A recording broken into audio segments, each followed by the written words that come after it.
Bueno, estamos de nuevo transmitiendo en vivo, esperando que Lupe Batallán se conecte y pida admisión para poder conversar de lo que no se pudo conversar estos días, lamentablemente, que es el tema aborto y mucha gente se ha quedado con ganas. Supongo que empezando por ella, pero también hay muchísima gente que ha estado esperando conocer los argumentos de Lupe. Entonces, vamos en hacer algo juntos. Ahí está ingresando Lupe, ya hay 1400 conectados, 1500, vamos subiendo de 100 en 100, Ahí está. 1600. Lupe, a ver ahora, ¿Ahora se escucha esperemos que bien? sí. Sí, ahora parece ser que está mejor. Ahora parece Bueno, ser que bien, está mejor. genial. Tiene que ¿Cómo andar estás? porque... Bien, bien. Cansada porque, nada, se vienen las vacaciones ya esperando con ansias, es decir, llegar el fin de semana que empiecen mis vacaciones de una vez por todas. Y con ganas, porque debatir le gusta a cualquiera, en especial a mí, es algo que disfruto un montón. Casi que se vuelve un juego. Seguramente te pasa que a veces decís, bueno, como que vamos a retar el intelecto un poco. Eh, Exactamente. A mí me gusta debatir, pero cuando huelo que detrás puede pasar algo como lo que te pasó a vos. Te digo, a mí mucha gente muchas veces me dijeron, ¿y por qué no se plantea un debate así? Digo, yo he tenido debates muy jodidos con gente muy jodida, incluso con la juventud de la FARC, con la mm, JUCO en Colombia, con gente pesada en universidades también, pero cuando, digamos, uno se da cuenta que del otro lado hay ánimo de show y hay ánimo de torcer la situación, ahí es mm. cuando yo digo, no me presto a esto porque en definitiva a mí no me parece curioso lo que pasó con vos. De hecho, de alguna manera yo cuando hablé con vos antes de esto te había dicho, mira, lo más probable es que te lo vayan a cancelar. Que como Sí. se está dando todo esto, lo más probable es que utilicen todo esto como victimismo para decir, no, yo bajo estas condiciones no puedo debatir, ¿no? Y bueno, más o menos Sí, pasó eso. sí, es cierto igual también que fue un poco de dolor de cabeza porque era a todo el tiempo cambiando las condiciones, agregando más cosas, no que pone esto, no que pone aquello, y en ese sentido sí, es cierto, fueron realmente 2 días de dolores de cabeza.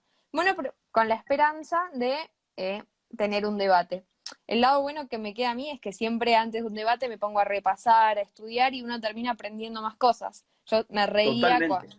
y después decía, yo tratando de aprender un poco de derecho guatemalteco y vos con esto, ¿no?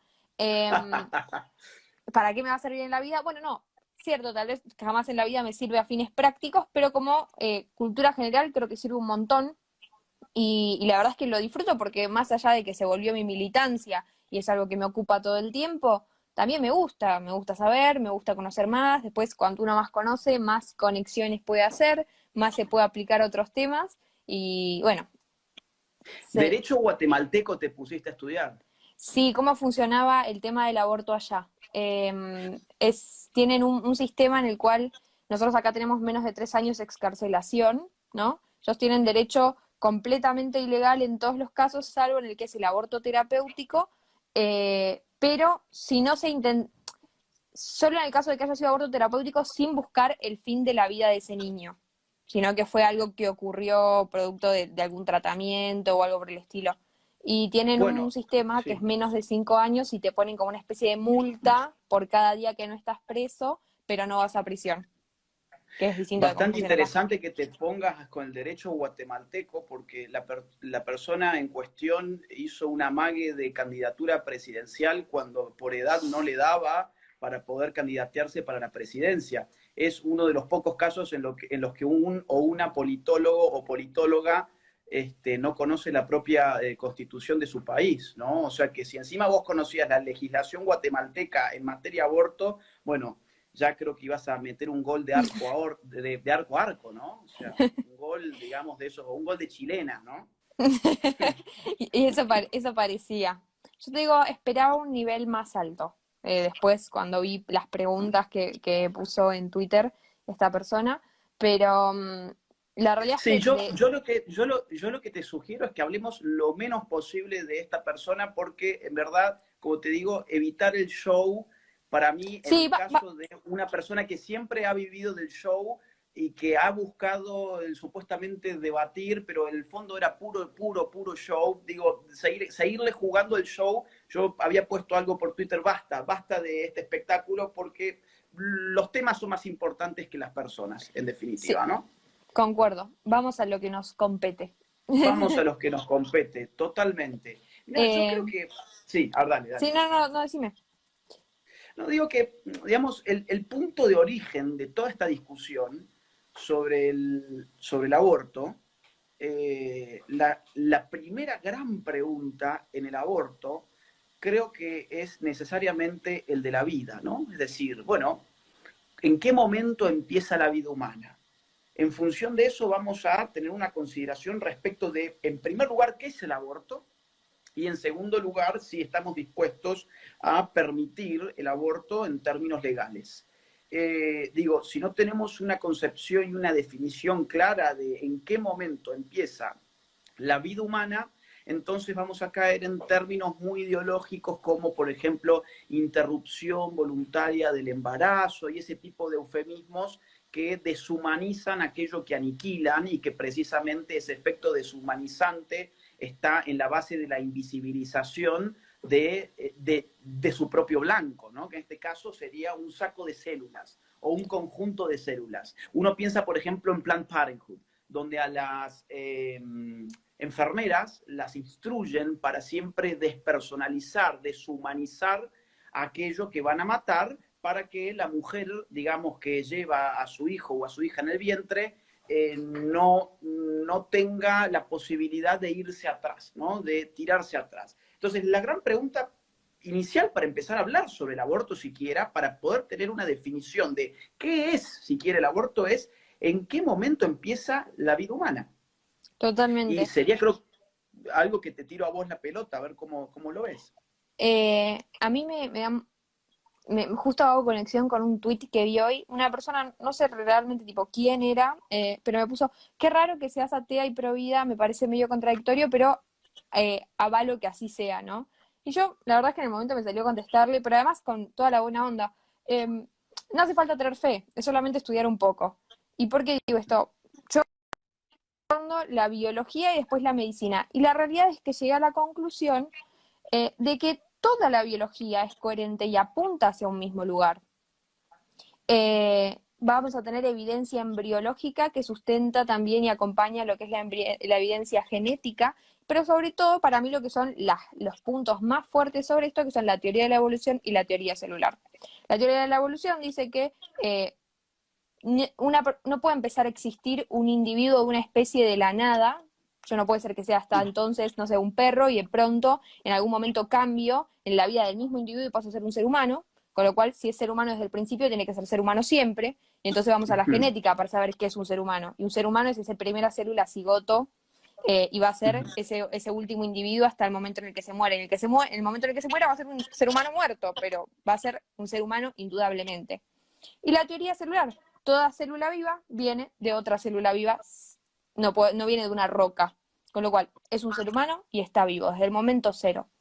Eso después lo vamos a fundamentar con el desarrollo, con el cariotipo, la pertenencia a la especie, pero es como lo más fundamental. No importa si tiene corazón, no importa si tiene sistema nervioso central, es eso, y se va a convertir en un ser humano adulto, primero en un bebé, después en un niño, va a aprender a caminar, va a aprender a hablar, va a convertirse en un adolescente, en un adulto, en un viejo, y algún día morirá, pero es bastante coherente. Si vos metés ideológicamente otros conceptos en el medio, estableces momentos arbitrarios donde comienza esa humanidad, en la semana 14, cuando supuestamente se desarrolla el sistema nervioso central, a pesar de que arranca antes ese desarrollo, en la semana, no sé, 4, cuando empieza a latir el corazón, en la semana 22, cuando puede sentir dolor, ¿no? Supuestamente, aunque hay estudios que sugieren que es antes.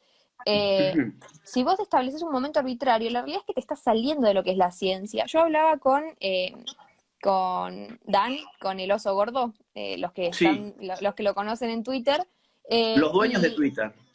el dueño, sí, el de los trending topics mundial. Él es médico y me planteaba algo que en realidad yo nunca lo había pensado así, pero es eso, es decir, ¿cuándo comienza? Si vos sostenés científicamente que existe un momento que no es la fecundación para decir que empieza la vida humana, decime a las cuántas células es un ser humano.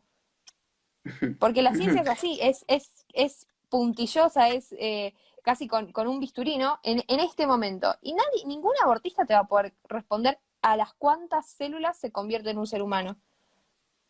Sí, es que por eso los problemas y las imprecisiones que ellos tienen a la hora de especificar en qué momento aparecería y por qué en ese momento aparecería un ser humano. Por eso uno encuentra distintas legislaciones con distintos tiempos, 12 semanas, 14 semanas, 24 semanas, y en general son tiempos progresivos que te pueden llevar hasta prácticamente, digamos, los 9 meses o los abortos por nacimiento parcial, que es básicamente, bueno, antes que el niño termine de salir definitivamente del cuerpo de la madre, todavía podemos matarlo legalmente y llamarle a eso un aborto. Lo curioso del caso es que, digamos, los sectores poco ilustrados del abortismo, lo primero que hacen para descalificar a la gente que defiende la vida humana en todos sus estadios es acusarla de tener argumentos religiosos. Esto ha sido muy bien impuesto, ¿no? Entonces vos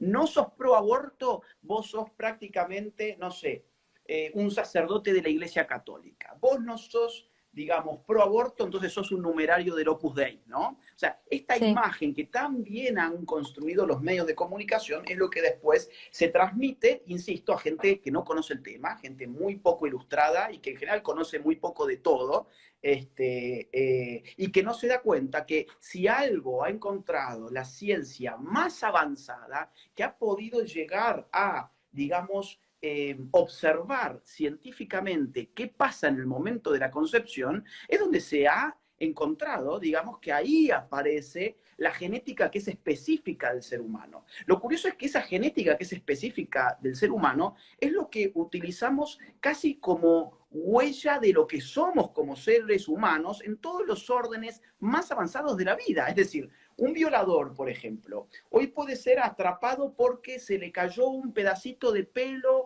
o por algún rastro de materia orgánica que ha dejado y entonces se coteja genéticamente a través del ADN, que es nuestra huella personal, nuestra huella humana, y curiosamente es una huella que aparece en el momento de la concepción, que es una huella distinta de la madre, distinta de la del padre, y que empieza a generar un desarrollo, una multiplicación celular, digamos, que va desarrollando a eso como ser humano. ¿Y qué es eso que se desarrolla como ser humano, sino ya un ser humano? Porque, digamos, acá hay algo que es importante, que es la distinción entre el desarrollo y la esencia, digamos. Aquello que se desarrolla como una cosa, necesariamente tiene la esencia de esa cosa a la cual tiende, porque si no, no se podría desarrollar como esa cosa en lo que se está desarrollando. ¿En qué cosa se desarrolla el feto? Bueno, en ninguna cosa se desarrolla en un ser humano, porque todo ese contenido de ser humano ya estaba inscrito desde el propio momento de la concepción, ya estaba codificado, caracteres incluso que tienen que ver con el color de su piel, con su sexualidad, con el tipo de sangre, con el color de sus ojos, ya Hasta la todas tendencia a las la gordura. potencias. Exactamente. Todo eso ya estaba ahí codificado. Entonces, si no hay del otro lado una concepción clara de en qué momento empieza la concepción, pues bueno, de este lado, digamos, la idea sería desde el momento de la concepción, porque ya todo eso que es propio de un ser humano, a lo largo de todo el desarrollo de su vida, que son esos caracteres genéticos que lo particularizan, que lo personifican, digamos, ya están allí, ya existen. Entonces, hay vida. ¿De qué tipo es esa vida? Bueno, ¿qué es? ¿Una vida vegetal? ¿Es una vida, digamos, es la vida de un perro? ¿Es la vida de un gato? ¿O es la vida de un ser humano? Esa sería la otra pregunta. Podemos asumir. De hecho, yo creo que tu contraparte en algún, digamos, del debate que no se hizo, asumía que había vida desde la concepción, hasta donde yo entiendo. Es que Pero también el punto, sí. creo que solamente los proabortos que son muy ignorantes niegan que haya vida. Ahora, la diferencia que ellos hacen es si esa vida es vida humana o es vida como sin género. Y quiero atarlo un poquito con lo que decías recién, que tal vez es cómo lo vemos prácticamente en la ciencia, en la biología, esto de la filosofía, ¿no? embrión, feto, no determinan especie. Es como que yo te diga macho o hembra. Bueno, pero ¿de qué especie es? Claro. Adulto, anciano, huevo, pero ¿de qué especie? Bueno, embrión, feto no determinan absolutamente nada. Ahora, cuando yo te digo el embrión, cuando hablamos generalmente en los debates el embrión, presuponemos que es de ser humano. Cuando leemos los libros de embriología y vemos la embriología, ¿qué? Presuponiendo que es la embriología del ser humano, tal vez con estudios comparados, pero siempre nuestro objetivo es el embrión o el feto humano. Exactamente, que es parte de la especie humana, por eso se desarrolla como humano. Esto es un punto lógico, filosófico, totalmente evidente si uno lo piensa 2 segundos. Digamos, a partir del momento de la concepción, donde sabemos óvulo y espermatozoide se juntan, para decirlo en un término muy simple, aparece algo cualitativamente distinto, porque también estaba un argumento muy sonso, que a ver cómo me lo puedes responder, que es, bueno, entonces cuando el hombre se masturba, está lanzando, digamos, millones de bebés en potencia, digamos, al tacho de la basura o a donde sea que arroje eso, ¿no? Mi Entonces, favorito. bueno, de hecho creo que por ahí pasó una de las respuestas que te dieron, ¿o no? Sí, la realidad es que hace falta estudiar un poco para darse cuenta de que son células, incluso el cigoto, que es una sola, completamente distintas. Desde el cariotipo, ambas tienen cariotipo, pero una tiene un ADN completo y la otra tiene solamente la mitad. Las gametas tienen solamente la mitad. Además, desde el grado, el punto de vista de la especialización celular, el cigoto es la célula madre de las células madres. Está completamente indiferenciado. Tiene una potencialidad evolutiva completa. Puede generar todo un organismo y todos los tipos celulares. Eso para la biología ocurre en ese estadio celular y las próximas 4 divisiones. De forma natural no se va a volver a dar nunca más en la vida de un ser humano. En cambio, el gameto está recontra especializado, no va a vivir más allá, en el lugar correcto que vendría a ser el tracto femenino, el espermatozoide, o bueno, el óvulo también, ¿no?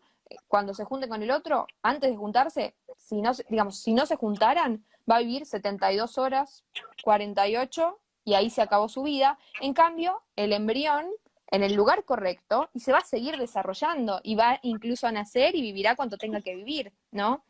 Si no ocurre ninguna anomalía del desarrollo o no sé, algún acto que interrumpa su vida.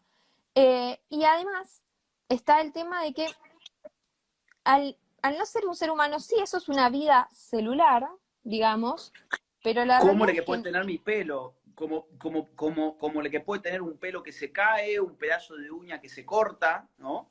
totalmente, el folículo piloso va a tener una vida, las células de la piel digamos, todo nuestro cuerpo está vivo porque somos un organismo pluricelular compuesto de muchas células. El cigoto unicelular es una sola, está igual de vivo, pero además ese es un individuo, digamos, tiene características extras que los espermatozoides que se van en una eyaculación no la tienen.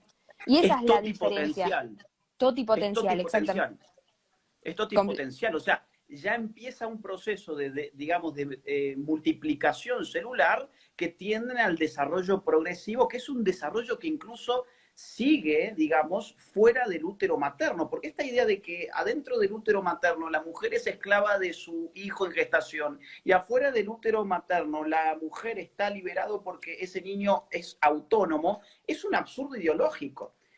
Digamos, el bebé recién nacido no es un ser autónomo, porque por ahí también está, no, bueno, la persona en verdad es autónoma. Entonces el ser Sí. humano es autónomo y tiene capacidades racionales. Y entonces, bueno, sí, eso lo decís vos porque sos un adulto, pero vos no podías Un afirmar eso cuando adulto eras con un tus bebé. plenas facultades y en buen estado de salud, porque ojo, sí, Exacto. a los que dejamos en el medio. E incluso te diría algo más, hay como un doble juego con la autonomía, porque por un lado, el embrión en el cuerpo de la mujer, incluso como un cigoto, ¿no? Y en sus primeras divisiones, es autónomo, porque su ADN se dirige solo, porque no necesita pedirle permiso a la madre para estar ahí, porque se alimenta solo hasta unas cuantas semanas que luego desarrolla la placenta, porque él le avisa con moléculas químicas a la madre dónde está y dónde se va a ir a posicionar en qué parte del útero. O sea, es una autonomía completa. Depende de la madre en el sentido de que nosotros podemos depender de ir al supermercado a comprar comida o de un abrigo para, no sé, abrigarnos cuando tenemos frío. Es el medio materno, no es la mujer la que decide sobre ese bebé. Y por otro lado, el bebé recién nacido va a ser dependiente de esa mujer porque va a necesitar que le provea todo eso, pero no necesita pedirle permiso para respirar. Como que parece Incluso, sí. perdón, No, adelante, adelante. cierro. Los sectores abortistas como que suponen o que no es autónomo en lo absoluto y entonces te puedo matar, que es tremendo, y por otro lado que eso mismo que decías, una vez nacido, ya está, tiene el oso, citándolo de vuelta, decía, ya en el momento en el que nace está en posición de rendir oral, final oral, ¿no? Ya habla, ya escribe poemas si quiere, puede trabajar, se sustenta solo, digamos, es una incoherencia total. De hecho, es de lo que se han reído tanto del feto ingeniero, pero en verdad la postulación del ser humano como una persona totalmente racional para ser tenida en cuenta como ser humano es un postulado que parte de la ideología abortista. Entonces, el feto ingeniero en todo caso es una invención de estos sectores, ¿no? Ahora, el de la autonomía a mí me parece también un criterio demasiado inhumano, porque no existe un ser humano autónomo, o por lo menos totalmente autónomo, y menos, por ejemplo, en edades poco avanzadas. Un niño, por ejemplo, ¿cuán autónomo es un niño? Un bebé incluso en algunos casos es menos autónomo que un feto, en el sentido que vos estabas marcando. El feto, digamos, de alguna forma se alimenta automáticamente a partir del cuerpo de la madre. Ahora, fuera del vientre materno, la madre deliberadamente tiene que ir y alimentarlo en horarios específicos, en los cuales ese bebé ya está llorando por alimentos. Con lo cual, el cuento de la autonomía, digamos, no es un buen criterio, porque además también podríamos aplicarlo para otro tipo de vidas que no son autónomas. Un hemipléjico, por ejemplo. Entonces no es un ser humano porque es hemipléjico, ¿no? O una persona que ha quedado, digamos, en coma, y que no se sabe si va a volver, digamos, a un estadio consciente o no. Bueno, no está siendo autónomo. Lo podemos matar entonces. Ya no es un ser Incluso, humano, ha perdido su condición. Sí. incluso te digo algo más que se me ocurre escuchándote, el hecho de que el hombre es un ser social. Volvemos a Aristóteles, ¿no? Que decía que el hombre necesita de la sociedad. Si necesita de la sociedad, bueno, entonces ser autónomo, o es un dios o es una bestia, ¿no? Siempre vamos a necesitar de otros. No hay escenario en el que incluso aunque tenemos todas nuestras facultades, digamos, fuéramos superpoderosos, que no necesitemos de alguien más. El problema, digamos, es que esta gente que tiene ideologías tan místicas como las religiones que ellos critican, porque tienen ideologías místicas, entonces cuando tienen que pensar en el ser humano, o piensan en Robinson Crusoe, digamos, o piensan en John Galt, ¿no? O sea, de la rebelión de Atlas. Vos fíjate que sus postulados antropológicos son personajes de ficción.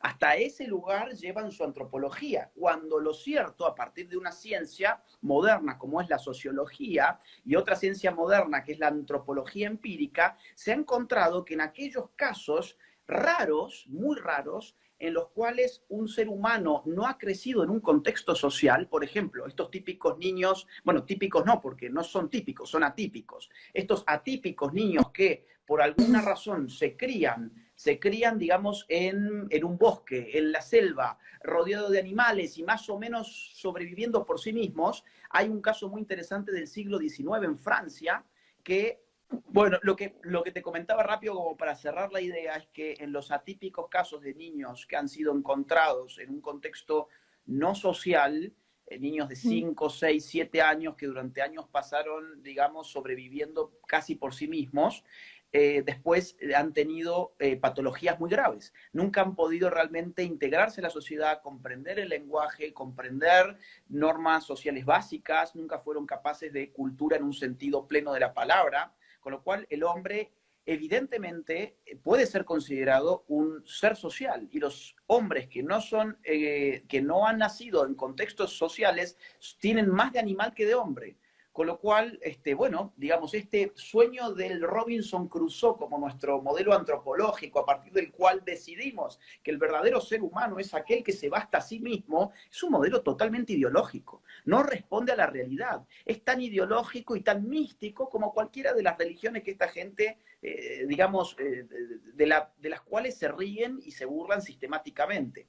Yo quería Sí. entonces, digamos, hay clara evidencia de que hay vida desde la concepción. Hay argumentos muy sólidos para establecer que esa vida es humana porque se desarrolla como ser humano y porque mantiene la carga genética propia de los seres humanos.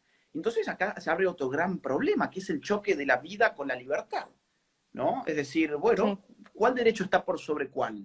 ¿Cómo lo ves vos el tema? Porque, digamos, un progresista que se disfraza de libertario te podría decir algo así como, bueno, está bien, es una vida y es parte de esa vida de la especie humana, pero está parasitando el cuerpo de la mujer y la mujer es libre de decidir sobre su cuerpo porque es una libertad individual la de decidir sobre su cuerpo incluso para matar al hijo que se lleva en las entrañas. Bueno, a mí yo la primera distinción que haría, que es, el término es una tontera, ¿no? Pero creo que desarma de a poco ese discurso. Parásito, las relaciones parasitarias en biología solamente se dan entre individuos de distintas especies. No hay relaciones parasitarias entre humanos y humanos. Con lo cual, yo te diga vos parásito, medio como que tal vez es más ideológico o más para la tribuna que realmente biológico, ¿no? Y además, relaciones de reproducción para la biología nunca son parasitarias. Con lo cual, ya eso como que empieza a hacer ruido. Pero por otro lado, creo que juega con un discurso peligroso esto, porque lleva a una absolutización de la libertad lo es todo, mientras relativiza el derecho a la vida.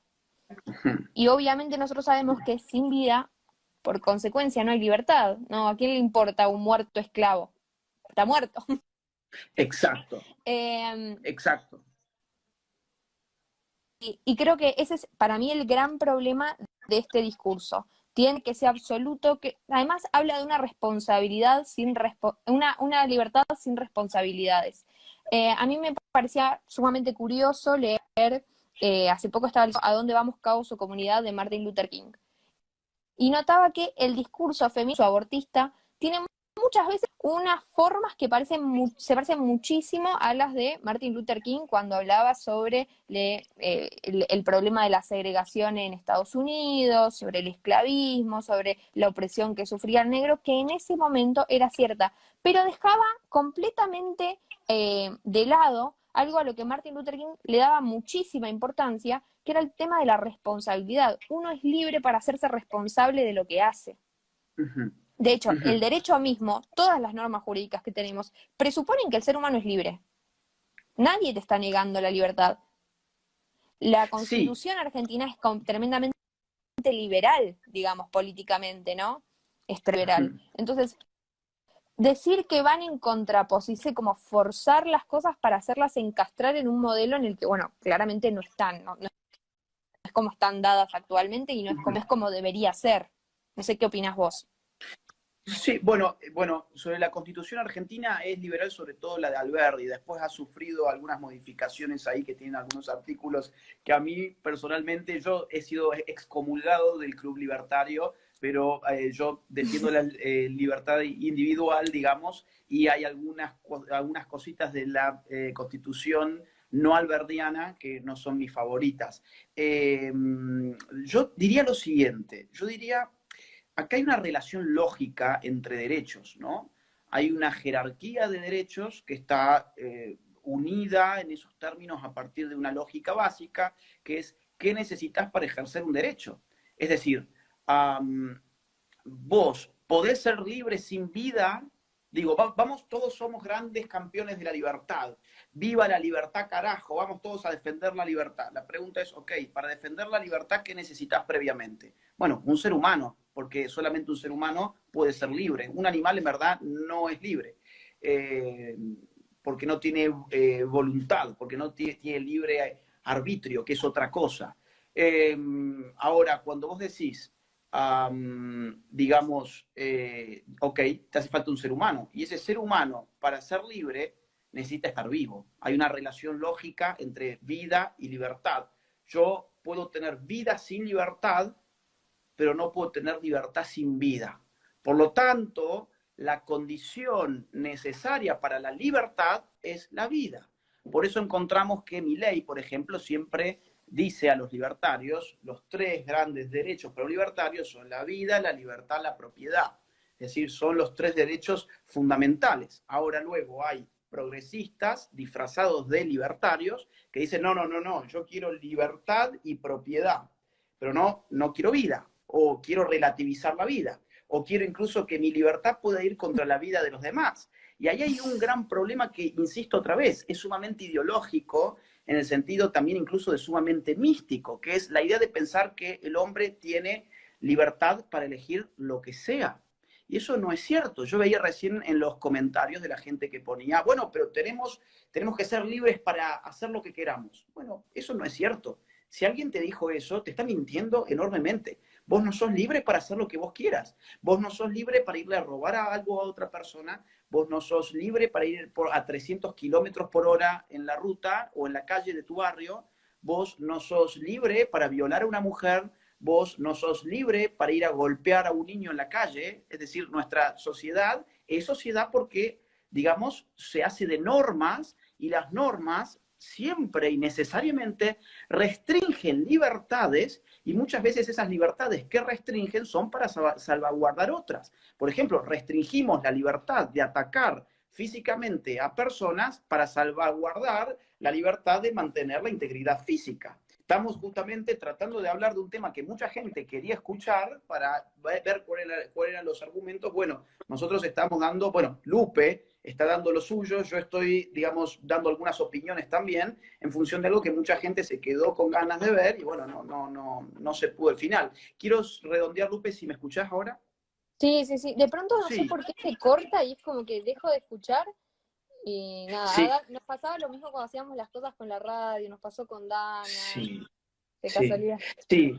Pasa. Lo que yo quería, digamos, cerrar como idea es que en verdad la libertad absoluta no existe. De hecho, uno tiene que, digamos, a ver, si uno entiende la libertad como habían puesto recién algunos progresistas disfrazados de libertarios en el chat, que uno tiene libertad para hacer lo que se le antoje, bueno, entonces no han entendido bien de qué se trata el libertarianismo. Es decir, recomendaría yo leer por lo menos los fundamentos de la libertad de Hayek, donde incluso se plantean normas que terminan limitando la libertad entendida como el hacer lo que yo quiera hacer. ¿Por qué? Porque se reconocen derechos de otras personas sobre los cuales yo no puedo hacer lo que yo quiera hacer. Yo no puedo ir a robarle al vecino, yo no puedo ir a pegarle a un niño, ni a un adulto, ni a una mujer, ni a un hombre, ni a un blanco, ni a un negro. Yo no puedo ir a robarle a nadie, porque son derechos individuales. En esos límites, al hacer lo que yo quiera hacer, paradójicamente se salva aquello de legítimo que tiene la libertad. Que es decir, bueno, hace lo que vos quieras hacer dentro de un contexto de no violación de derechos. Vos podés hacer lo que vos quieras hacer dentro de un contexto de no violación de derechos. En el caso del aborto, bueno, ¿qué es el aborto? Y el aborto se dice es la interrupción, digamos, legal del embarazo, o no necesariamente legal, es la interrupción voluntaria del embarazo, ¿no? Bueno, y yo diría, ¿y qué es un embarazo? Bueno, es el hecho de gestar algo. ¿Qué es ese algo? Bueno, lo hablamos recién. Es una vida humana, es el hecho de gestar una vida humana. ¿Qué es el aborto? Es asesinar, por lo tanto, a esa vida humana que se está gestando. Interrumpirle la vida a una persona es asesinarla. Si yo te interrumpo a vos la respiración, no te estoy interrumpiendo la respiración, te estoy asesinando, básicamente. ¿Qué es el aborto? La interrupción del embarazo. No, el aborto es aniquilar a un feto. ¿Qué es un feto? Un ser humano en plena gestación. Luego, ¿yo tengo libertad para aniquilar una vida humana? Ese es el tema. Incluso, más aún, los libertarios parten de un axioma, de un principio fundamental que es el principio de no agresión. El famoso principio de no agresión. ¿Qué dice? Bueno, un libertario, digamos, postula una sociedad en la cual las reglas en los intercambios estén dados por la voluntad de las partes, por voluntarios pacíficos, libres y pacíficos. Yo no puedo usar la fuerza para relacionarme con ninguna otra persona. Eso se llama principio de no agresión. Ahora, si yo uso la fuerza para relacionarme con otra persona, ahí se legitima la respuesta agresiva de la otra persona. Pero en principio, en una sociedad libertaria, digamos, el principio de no agresión involucra la abolición de la agresión de toda relación social.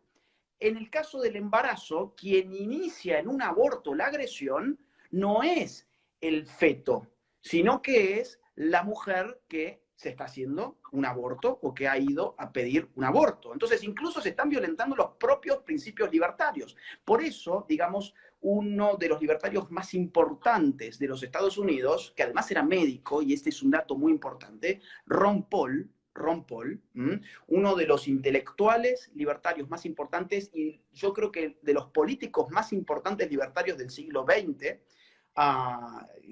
como sabía de ciencia, como sabía de medicina, y era libertario, era un libertario pro vida que incluso escribió un libro en contra del aborto, donde él señalaba que no era una coincidencia que los regímenes totalitarios hayan sido precisamente los primeros en hacer del aborto políticas públicas. Te voy a dar dos ejemplos, ya que hablamos de que los libertarios están en contra supuestamente de los totalitarismos, que estarían en contra del comunismo, bueno, la Unión Soviética, digamos, es el megaestado, el primer estado en el mundo que legaliza el aborto.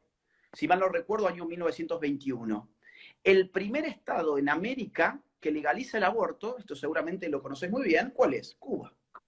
O sea, es decir, los países comunistas son los primeros en legalizar el aborto y un libertario de primera línea como Ron Paul dice esto no es una coincidencia. El aborto es una política que aniquila la vida y aniquila también, por lo tanto, la libertad, porque no hay libertad sin vida, ¿no? Entonces, un dato curioso adelante. que te agregaría, ya que hablas sobre sobre la Unión Soviética, ¿no? Polonia es actualmente creo que es el segundo país con mortalidad materna más baja, con aborto ilegal, sumamente católico. En su historia solamente tuvo 2 momentos en los que legalizó el aborto: la ocupación soviética y la ocupación alemana. Y, por ejemplo, Claro. para un dato curioso más, ¿no? Cuando se legaliza el aborto en la ocupación alemana, las alemanas, las arias, tenían completamente prohibido el aborto. El aborto era para las polacas, para las gitanas, para las judías. Entonces, creo que es otro momento, es otro aporte más, ¿no? Que demuestra que es sumamente opresivo, que no hay nada más lejos de defender la libertad que apoyar el aborto. Y sumo un dato más. Vamos a los orígenes de Planned Parenthood, Federation of America, o sea, la famosa PPFA, que es la antesala de la IPPF. Es decir, comandada por Margaret Sanger, la PPFA es un proyecto eugenésico declarado. Hay un proyecto biopolítico totalitario de mejoramiento de la genética humana a través de esa biopolítica que es el aborto y que está contemplado para, digamos, darle menos hijos a los ineptos, como le decía ella, y más hijos a los aptos para mejorar la raza. Palabras de Margaret Sanger. Entonces, cuando uno ve la historia del aborto, donde se ha aplicado realmente, te das cuenta que hoy tiene un barniz progresista, que bueno, muchos libertarios lo han comprado en este problema lógico que tienen entre vida y libertad, que es otra vez, digamos, la condición de la libertad es la vida, un cadáver no es libre de nada, un cadáver no tiene ningún derecho individual, un cadáver es nada, un pedazo de carne inerte, nada más. Y te hago una consulta. ¿Qué responderías vos a aquellos que dicen, bueno, yo soy tan liberal que yo opino esto, pero no se lo puedo imponer a los demás, porque no tienen por qué ver la libertad como la veo yo? No tienen por qué ver que la libertad viene acompañada de responsabilidad, etcétera. ¿Qué le responderías? Que eso es una falacia, porque ellos están imponiendo a los demás un sistema basado en los bienes privados, por ejemplo. La misma pregunta haría, ok, vos sos tan liberal que no le podés imponer a la gente que respete la vida, ¿y por qué entonces le querés imponer a los demás que respeten tus propiedades o la propiedad como base del sistema capitalista? No es cierto que estas personas sean tan liberales que no quieran imponer. Digo, insisto, no hay ninguna sociedad que no esté articulada por normas, y las normas siempre son coercitivas y el Estado y esto es importante, el Estado nace para salvaguardar ciertas normas. Ahora, ¿cuáles son esas normas? Bueno, los liberales quieren pocas normas, quieren normas bien claras, digamos, que se respete la propiedad, que se respete la vida, que se respete la libertad, pero cuando te juegan con eso, no, bueno, yo en mi fuero personal estoy en contra del aborto. Ahora, públicamente, bueno, ya eso no es una opinión que yo pueda imponer. Es lo mismo que si yo dijera, bueno, en mi fuero personal yo no iría, por ejemplo, a robarle al vecino su propiedad. Pero bueno, públicamente si alguien lo quiere hacer, y bueno, mala suerte, ¿no? No, No, pero mentira, mentira, porque son, digamos, y yo también soy el primero en decir, no, acá hace falta un Estado que tenga normas mínimas de convivencia social que respete la vida, la libertad y la propiedad. Ahora, ¿cómo que me voy a hacer el tonto con la vida y no me puedo hacer el tonto con la propiedad? Esto es completamente ideológico. Pero además, ¿no? Esa esquizofrenia, ¿no? Desdoblamiento. Internamente defiendo algo, pero externamente no lo voy a defender porque aparentemente no es tan importante. Es como, bueno, a mí me gusta la torta de chocolate. Bueno, si vos comés la torta de frutilla y es una cosa tuya, ¿no? Está casi reducido a un tema de gustos, cuando en verdad es un tema de derechos individuales. Vuelvo a lo de siempre, lo que Javier Milei sostiene, y en verdad Javier Milei, digamos, es un punto de llegada que en todo caso viene desde la tradición liberal original, desde Locke, ¿no? Vida, libertad, propiedad, la propiedad como fundamento de la libertad y la vida como, precondición para tener propiedad y para ser libre. Ahora, si nos queremos saltar la precondición de la vida, bueno, se nos cayó el sistema, ¿no?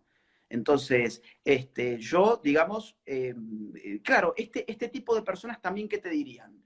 Te dirían, bueno, eh, ok, entonces yo estoy en contra de que el aborto sea prestado como servicio público porque usaría los impuestos de los demás. Entonces, claro, yo defiendo la propiedad, pero no la vida en todos los casos. Entonces, que maten, pero no con mi plata, ¿no? Es como, bueno, yo estoy a favor, claro, yo, a ver, estoy a favor de los asesinos que son financiados privadamente. Yo estoy a favor de los sicarios. Ahora, si los sicarios son financiados por el Estado con mis impuestos, bueno, ahí no, porque están violentando mis bienes privados, mi propiedad. Digamos, es esquizofrénico, como vos lo decís, ¿no? Es esquizofrénico. Y ahora, eso sería el concepto de la despenalización. Bueno, que lo presten clínicas privadas, que lo preste la salud privada, lo cual es una farsa, vos lo sabés muy bien. Es decir, es una farsa porque los estados nunca llegan realmente a poder prestar estos servicios y se terciariza. Y ahí es donde entra en juego el gran negocio del aborto, ¿no? Totalmente, que es lo que pasa, por ejemplo, patente lo vimos en Estados Unidos. Cuando el aborto se legaliza en todos los países, en realidad, aumentan las cantidades. Año a año, la falacia igual abortista está en suponer que las disminuye porque había números sobreestimados como los grandes 500.000 acá, los 150.000 en Uruguay, que después, primer año de la legalización, se registra el 10% de la cantidad que se había dicho, o tal vez menos. Cuando esto aumentan las prácticas, el sistema sanitario no puede resistir este aumento y sí o sí están obligados a tener que pasar esto hacia, digamos, que el sistema privado, que es el que lo va a prestar, pueda prestarle un mejor servicio al usuario y caen ahí en el gratuito o por lo menos subvencionado, que eso implica que el Eso. Estado tenga que pagar. Entonces, sí, podés caer en un bueno, se lo paga la gente, pero en realidad nunca lo terminan de pagar, porque la realidad es que además son carísimos. Y es un gran negocio que termina siendo incluso financiado por todos, por los que están de acuerdo y por los que no están de acuerdo, que también creo que hay una gran injusticia ahí, ¿no? Porque los falsos estos libertarios parten de, bueno, que se lo pague cada uno o aquellos que quieran proveerlo, pero cuando termina siendo pagado, subvencionado por el Estado, lo terminamos pagando todos. Mira, vuelvo a retomar el asunto. Si en el aborto hay un asesinato de un miembro de la especie humana, o sea, hay un asesinato de vida humana, decir, bueno, que lo pague quien quiera asesinar, o sea, no tiene, o sea, es como que yo diga, bueno, legalicemos a los sicarios, eso sí, que no tengan subsidios los sicarios, ¿no? Que cada uno se pague su propio sicario. No, bueno, a ver, el punto número uno, el axioma, digamos, el pilar de toda esta discusión es, ¿hay vida? Bueno, según la ciencia más avanzada, sí. ¿Y esa vida a qué pertenece? ¿A qué especie pertenece? Bueno, a los seres humanos, es vida humana. Entonces, si vamos a defender el derecho a la vida, no podemos defender la idea de que, bueno, que cada quien violente el derecho a la vida de acuerdo a si tiene plata para pagarle a alguien para que violente por él el derecho a la vida. Lo cual es absurdo, ¿no? Pasar esto Total. a ser un tema económico, ¿no? Sí, pero y además está el hecho de decir, actualmente existe gente que cree que la vida de otras personas es relativa y entonces se la puede matar. Ahora, nosotros condenamos socialmente a esa gente cuando asesina a otra persona porque consideró que su vida le molestaba, porque él era inconveniente. Y bueno, naturalmente por una cuestión de seguridad social, por una cuestión de que consideramos que es un acto criminal, esas personas van presas o tienen las consecuencias que tengan. Yo decía el hecho de que las personas, el sector abortista supone que hay personas que, digamos, en cuanto al aborto, vos podés decir, bueno, no, para mí está bien matar y para mí está mal, y si no quiero no lo hago, y si quiero lo hago, pero socialmente no es lo que defienden cuando condenan a un hombre por un femicidio, por un asesinato, porque actualmente tenemos gente que piensa que hay vidas que se les son inconvenientes y que es mejor aniquilarlas, pero socialmente condenamos eso, más allá incluso de Exacto. la prisión, ¿no? Y yo quiero sumar un argumento más, porque hay gente que podría decir, bueno, no, yo no estoy convencido de que haya vida humana desde la concepción. La verdad, no me parece, digamos, ninguna prueba todavía tan certera como para decir, sí, hay vida desde la concepción, porque estoy escuchando dos bandos, dos campanas, unos que dicen que sí, otros que dicen que no. Encuentro buenas razones en unos, encuentro buenas razones en otros. Yo lo que diría frente a eso es, ok, si existe la duda de en qué momento empieza la vida, la política que debiera orientar estas discusiones es la política de la prudencia, ¿no? La regla del mal menor. Es decir, si yo no sé, digamos, si ahí hay vida humana o no hay vida humana, lo peor que puedo hacer es actuar como si no hubiera vida humana. Porque si yo me estoy equivocando y ahí sí había vida humana, lo que yo, digamos, he propiciado es un genocidio directamente, que es justamente lo que está pasando ahora, por ejemplo, cuando vemos los números del aborto en otros países. Dale. Cierro la idea, claro. Si no estamos seguros si hay vida humana o no hay vida humana, vamos a suponer, bueno, no, todavía no tenemos todo el conocimiento científico que necesitamos para saber si hay vida humana o no, pues no podemos actuar como si no hubiera vida humana. Tenemos que actuar evitando, digamos, el mal mayor que podríamos estar provocando precisamente por no tener el conocimiento suficiente. Si no sabes si hay vida o no hay vida humana, pues actúa como si la hubiera, porque si no, es probable que estés propiciando políticas públicas genocidas. Y cuando uno va a las estadísticas de la cantidad de abortos que se hacen en los Estados Unidos, por ejemplo, después de Roe versus Wade, es abrumador. Y acá es donde también aparecen dos temas más a los cuales yo te quería llevar. Por un lado, que el aborto, digamos, despenalice o legalice, no simplemente es un efecto, digamos, jurídico en el plano de lo legal. Hay un efecto sociológico en el plano de la pedagogía.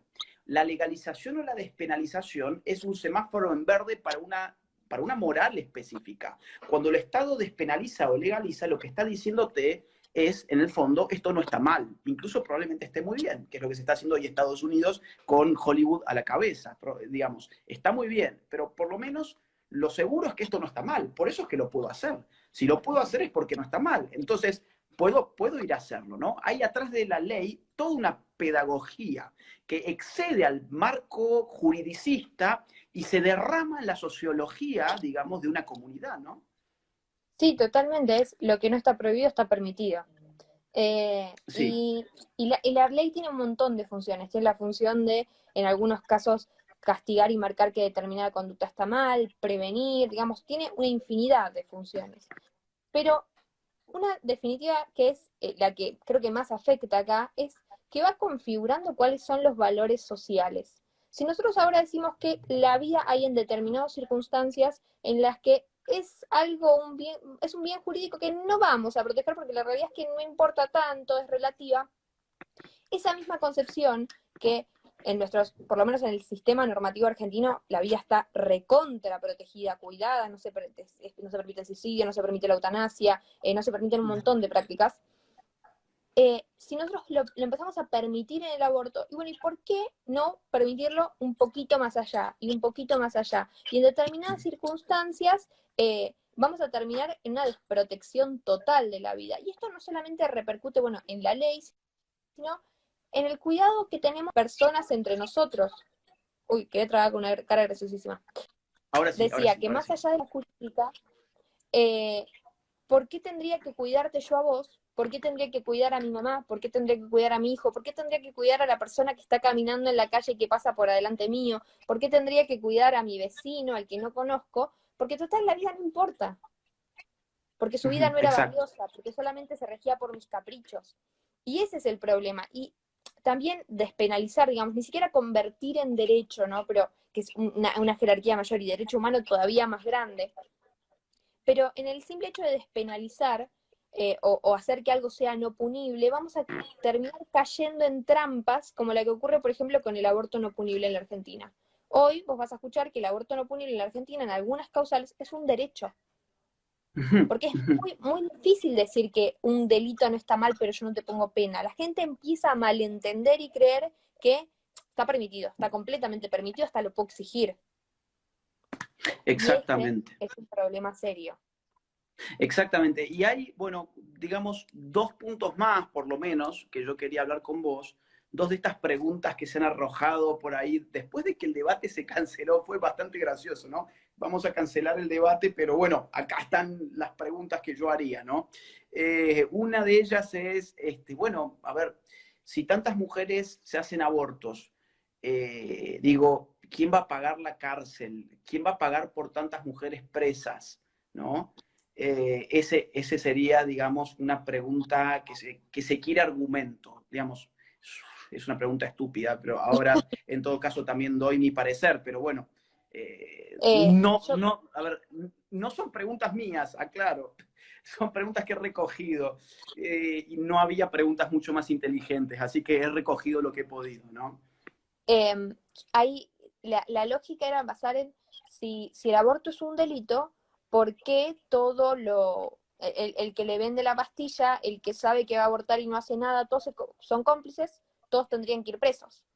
Y creo que en realidad eso es un desconocimiento primero de lo que es la política criminal en los últimos años en la Argentina, que tiende a no mandar a la gente presa, ¿no? Tratar de Exacto. evitar, si puede, si son delitos más pequeños. ¿Por qué? Porque lo que ocurre actualmente es que tal vez una persona entra por un delito súper chico a prisión y sale siendo un experto en delitos.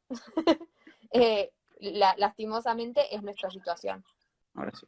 Va a ir tanta gente presa, vamos a pagar con nuestros impuestos, que toda esa gente vaya presa, nos vamos a matar con impuestos.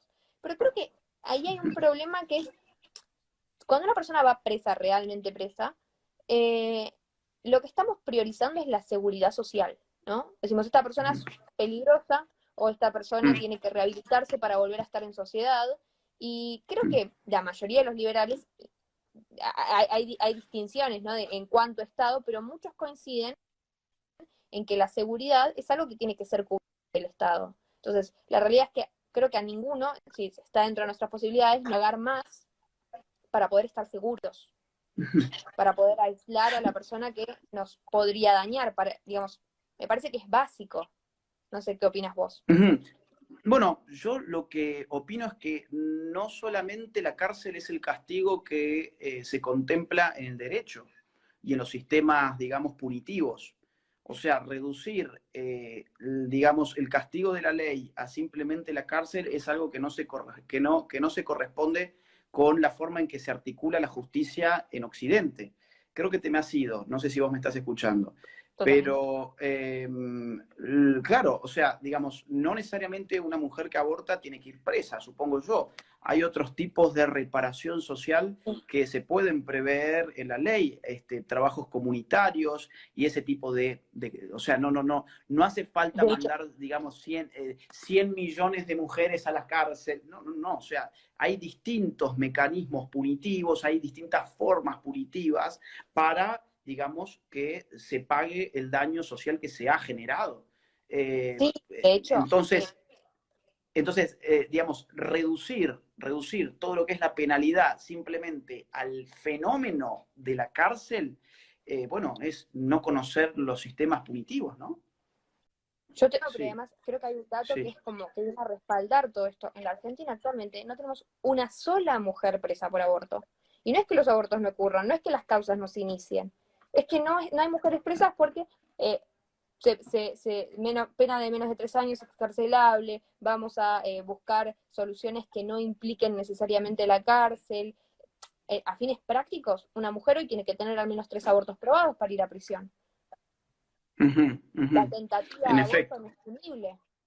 La mujer que en intenta efecto. pero no puede consumar el aborto, digamos. O sea, hay un montón de cosas y no es que este año no tuvimos mujeres presas por aborto. Hace años que no tenemos mujeres presas por aborto y sin embargo sí tenemos cerca de entre 10 y 15 nuevas sentencias por año de personas que eh, produjeron abortos, digamos, pueden ser Ujú. médicos o personas que hayan hecho ejercicio ilegal de la medicina, aquellos que hayan presionado a una mujer a abortar, las que las hayan obligado a abortar. Y eso es todo gracias a que hoy actualmente es un delito. Si eso no fuera un delito, bueno, esas cosas no tendríamos ningún problema, serían legales, ocurrirían y habría un montón de injusticias que estarían pasando disfrazadas de legalidad. Exactamente, incluso otra vez, los abortos tienden a aumentar cuando se legalizan porque la ley no solamente tiene una función jurídica, sino sociológica, pedagógica. El último punto, digamos, de estas preguntas medias raras que se han arrojado ahí en Twitter, que, digamos, no sé si después vos tenés algún otro, yo te comento, es el que, bueno, no sé por qué arrojó esto, ¿no? El tema de los 78% de comentarios sobre el aborto serían de hombres, o algo más o menos así, ¿no? No hay nunca ninguna fuente, ¿no? Nunca aparece ninguna fuente, pero bueno, el 78% de las voces que están hablando contra el aborto e insultándote por ser mujer y toda la retórica feminista, ¿no? Son hombres, ¿no? Entonces, yo digo, ¿los hombres no podemos hablar sobre el aborto? ¿O cómo lo ves vos como mujer? Digo, porque quizás que la mujer tenga una condición epistemológica distinta a la del hombre que le permita tener una opinión fundada sobre el aborto y el hombre no puede opinar sobre esto como aquellos que, no sé, los judíos puedan opinar sobre los campos de concentración en Auschwitz y los que no somos judíos tendremos que cerrar la boca. No sé bien cómo es el Bueno, asunto. A ver cómo lo ves vos. yo veo varias cosas. Por un lado eso, ¿no? Yo no soy esclavista, no soy esclavo, entonces no importa que la esclavitud está mal. Bueno, era el último tema, a ver si ahora la podemos sumar como para que cierre la idea, pero bueno, es el típico argumento feminista que no sé por qué algunos libertarios compran así en clave colectivista, ¿no? Los hombres no pueden hablar de temas y las mujeres sí podemos hablar de temas. Estos argumentos colectivistas han sido vendidos por progresistas que se han infiltrado en el movimiento libertario, ¿no? Bueno, no, pero decía, por un lado, esto de yo no formo parte del conjunto vulnerado o vulnerador y entonces no puedo opinar. Pero, y por otro lado, el tema de los datos, porque yo veía las encuestas en Argentina, la encuesta de isonomía del 2018, por ejemplo, que decía todo lo contrario, decía que el sector que está a favor de la legalización del aborto son hombres, son ricos y son jóvenes. Y por el contrario, en contra del aborto vamos a tener principalmente No, nos están abortando la conexión, che. Bueno, lo que estaba por decir Lupe, hasta donde yo llegué a entender, es que los datos no van por ese lado. No van por el lado de que los hombres están hablando más sobre el aborto que las mujeres. Los datos, supongo que después Lupe en todo caso lo puede poner en sus historias, para la gente que se ha quedado con ganas de eso. Eh, los datos no respaldan. No, bueno, eso. Básicamente me parece que los números no acompañan, la evidencia que tenemos no acompaña tampoco. En 1921, por ejemplo, cuando sale el aborto no punible, sale de aborto no punible. Ya se vuelve a trabajar. Se volvió a trabar. Bueno, lo vamos a dejar acá nomás. No No se sé si se puede. vuelve a trabajar. Igualmente no nos quedaba demasiado. Creo que ya hemos estado hablando más de una hora y 20. Ha quedado, creo que claro, prácticamente todo lo que, bueno, todo lo que se pudo decir en esta hora y 20 con problemas y conexión y todo. Y en otro momento, en todo caso, haremos otra comunicación para poder seguir hablando de estos temas. En fin, para mí lo importante de esto no era darle alimento a un show, por eso ni siquiera nos hemos cuidado dentro de lo posible de mencionar bueno, a la persona que bajó el debate, eh, y hemos tratado de abordar el tema. Hemos tratado de abordar el tema en clave de vida, en clave de libertad, en clave de, digamos, ciencia. No hubo ningún argumento religioso, que fue de lo que se había acusado a Lupe, siendo que Lupe es atea, pero bueno, es la típica. Y hemos intentado, digamos, abordar todo lo que se podía abordar en 1 hora y 20, que es lo que ha llevado esto.